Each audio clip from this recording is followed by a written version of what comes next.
Ei se vedenalainen hitsaus sitten loppujen lopuksi, niin ei se kauheasti eroa siitä niin kuin maan pinnalla suoritetusta puikkohitsauksesta, mutta tosiaan ympäristö on erikoinen ja sinne päästäkseen joutuu tekemään aika ison työn. Olen opiskellut sukellushitsauksen, niin se on kyllä yksi semmoinen tosi mieleenpainuva juttu mun uralta, vaikka sit en jäänytkään niihin töihin.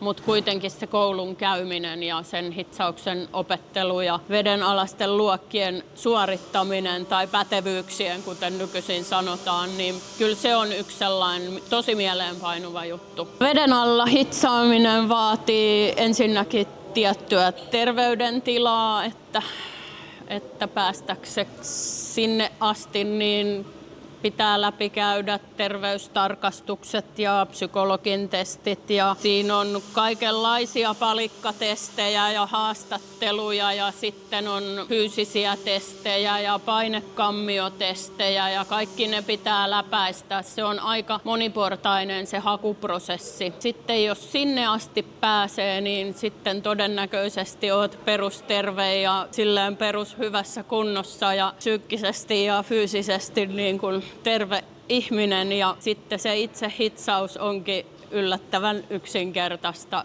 sen niin kuin myyttiseen maineeseen nähden, että sitten vaan pistetään kaikki ne sukellusvarusteet päälle. Nekin on tosi monimutkaisia, mutta ne koneethan on loppujen lopuksi ihan samoja kuin maan päälläkin. Et vedessä tai veden alla hitsataan puikolla ja otat sen puikkokaapelin mukaan, kun menet sinne ja maajohdon ja puikkoja.